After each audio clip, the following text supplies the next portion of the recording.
താനേ ശ്രുതി മീറ്റു വെളിപ്പെടുത്തൽ. മീട്ടിയപ്പോ മീട്ടുന്റെ കാര്യം പറഞ്ഞതിന് 65-കാരിയുടെ മീറ്റു വെളിപ്പെടുത്തൽ. എന്താടാ അതും പറഞ്ഞിട്ട് ഇങ്ങോട്ടൊരു നോട്ടം? അതെ 10-65 വയസ്സാകുമ്പോ ഈ പറഞ്ഞെല്ലാം വിളിച്ചു പറഞ്ഞ് മീട്ടരുത്. കാശ്മീരിൽ വീണ്ടും ഭീകരാക്രമണം, 16 ജവാന്മാർ വീരമൃത്യു വരിച്ചു. എടാ മീട്ടുവിന്റെ സുഖം കളയല്ലേ. കാശ്മീരിലെ ഭീകരാക്രമണവും ജവാന്മാര് മരിക്കണമെന്നും വാർത്തയല്ല. അയ്യോ, നിങ്ങൾക്കതൊരു വാർത്തയില്ലായിരിക്കും. ഒരു ചരമകോളത്തിന്റെ പ്രാധാന്യം പോലും അതിനെ നൽകുന്നുണ്ടാവില്ല. പട്ടാളത്തെ ജോലി ചെയ്യാൻ പോകുന്ന ഞങ്ങൾ മരിക്കാൻ വരെ തയ്യാറായിട്ടാ പോകുന്നത്. കുടുംബത്തെ ഓർത്ത് മനസ്സ് നീറിയിരിക്കുമ്പോഴും പിറന്ന നാടിനു വേണ്ടി മരിക്കാൻ ഞങ്ങൾക്ക് മടിയില്ല, അഭിമാനേ ഉള്ളൂ. പെറ്റമ്മയെ പോലെ നെഞ്ചിലേക്ക് കേറേണ്ട ഒരു വികാരമാണ് രാജ്യത്തിനോടുള്ള കൂറ്. പട്ടാളക്കാരന് മാത്രമല്ല, ഓരോ ഇന്ത്യക്കാരനും. ആരെയും കൊല്ലാനും വെട്ടിപ്പിടിക്കാനും അല്ല, മനുഷ്യർ സ്നേഹത്തോടെ ജീവിക്കാൻ. ദേവി ഇത് പുച്ഛിക്കരുത്. കാശ്മീരിൽ പിടഞ്ഞു വീഴുന്ന ഓരോ ജീവന് വിലയുണ്ട്, നമ്മുടെ ജീവന്റെ വില. ജവാന്റെ വാർത്ത വായിക്കാം. വായിച്ചു.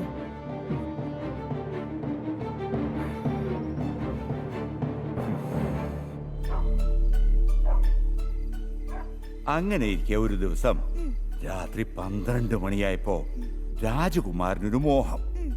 രാജകുമാരിയെ കാണണമെന്ന്. രാജകുമാരൻ പതിയെ ശബ്ദമുണ്ടാക്കാതെ എണീറ്റ് നടന്ന് പുറത്തേക്ക് ഇറങ്ങി. സൈക്കിൾ എടുത്തു. സൈക്കിളോ? രാജകുമാരൻ സൈക്കിളാണോ പോകുന്നത്? അല്ലല്ല, കുതിരപ്പുറത്ത് കയറി ഓടിച്ചോടിച്ച് രാജകുമാരിയുടെ വീടിനടുത്തെത്തി. പതിയെ ശബ്ദമുണ്ടാക്കാതെ മുറ്റത്തേക്ക് കേറുമ്പോ രാജകുമാരിയുടെ അച്ഛൻ തമ്പുരാനും പരിചാരകരും രാജകുമാരനെ നേർക്ക് ചാടി വീണു.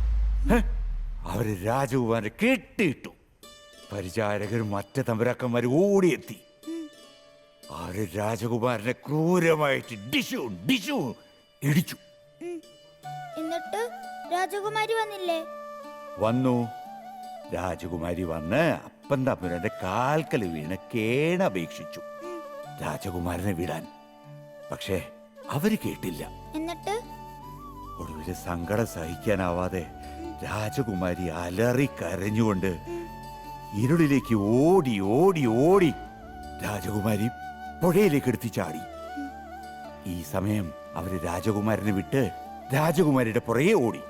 എന്നിട്ട് രാജകുമാരിക്ക് എന്ത് പറ്റി? രാജകുമാരിക്കൊന്നും പറ്റിയില്ല. ഈ ക്യാപ്റ്റൻ ഞങ്ങൾ ചുമ്മാ പറയാ. വെള്ളത്തിൽ ചാടിയ ചത്തുപോകില്ലേ? ഇല്ല. ഈ രാജകുമാരിക്ക് നീന്തൽ അറിയായിരുന്നു.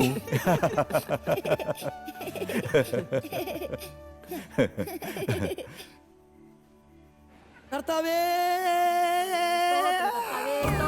കർത്താവേ, ഹല്ലേലൂയ, ഹല്ലേലൂയ. ഈ വേദന എനിക്ക് സഹിക്കാൻ പറ്റുന്നില്ല. എനിക്ക് പറ്റുന്നില്ല. ഒന്ന് കൈയടിച്ച് പ്രാർത്ഥിക്കില്ല. എല്ലാവരും ഒന്ന് കൈയടിച്ച് പ്രാർത്ഥിക്കും. കുറച്ച് പ്ലാസ്റ്റർ എടുത്തിട്ട് ഈ പാസ്റ്ററിന്റെ വായ ആദ്യം മൂടും. സത്യത്തിൽ പ്ലാസ്റ്ററെ എന്താണ് സംഭവിച്ചത്?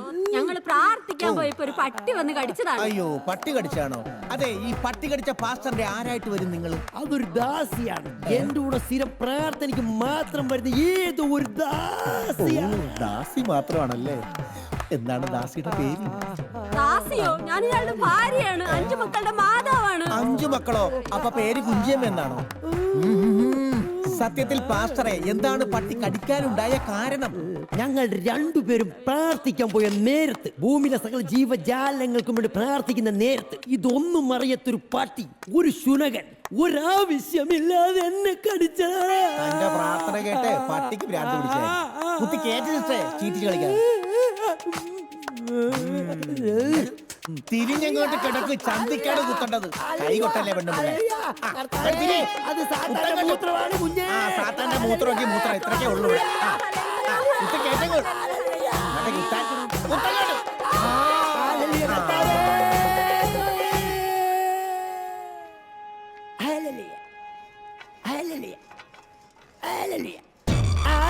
ഹലോ ഡോക്ടർ എത്തിയിട്ടില്ല കുഴപ്പമില്ല തിരക്ക് തൽക്കാലം മാനേജ് ചെയ്യാൻ ആ ഓക്കെ ബ്രദറെ ആ ഇങ്ങോട്ട് വാ ഇങ്ങോട്ട് വാ. എന്താണ് വല്ലപ്പോഴും നീ നിന്റെ കുടുംബവും ഞങ്ങളുടെ കുടുംബത്തിലേക്ക് വരിക, ഞങ്ങളുടെ പ്രാർത്ഥനയെ പങ്കെടുക്കുക. നീ നിന്റെ കുടുംബം രക്ഷപ്പെടും.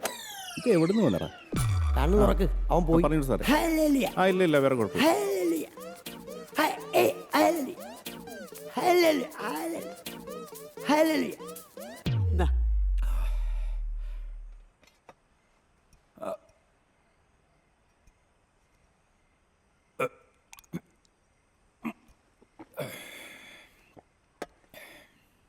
നമുക്കേ കുറച്ചുകൂടെ നല്ലൊരു ഹോസ്പിറ്റലിൽ പോയാലോ? വേണ്ട ടീച്ചറെ, പോകാനായിരുന്നെങ്കിൽ നമുക്ക് എന്നേ പോകായിരുന്നു. I am perfectly all right. 2 ദിവസത്തിനുള്ളിൽ വിടാമെന്ന് ഡോക്ടർ പറഞ്ഞല്ലോ. പിന്നെ നമുക്ക് ഇവിടുന്ന് മാറി നിൽക്കാനും പറ്റില്ലല്ലോ. ഇനി അധികം ദിവസവും ഇല്ല. ഇവിടെ ആയതുകൊണ്ട് കാര്യങ്ങൾ ശ്രദ്ധിക്കാനും പറ്റുന്നുണ്ട്. മോഹനും റഫീഖും അത് നോക്കിക്കോളും. ഇന്നലെ ഞാൻ ഫണ്ട് ട്രാൻസ്ഫർ ചെയ്ത് കൊടുത്തിട്ടുണ്ട്. കിടക്കാൻ നോക്ക്. Okay, good night. Good night.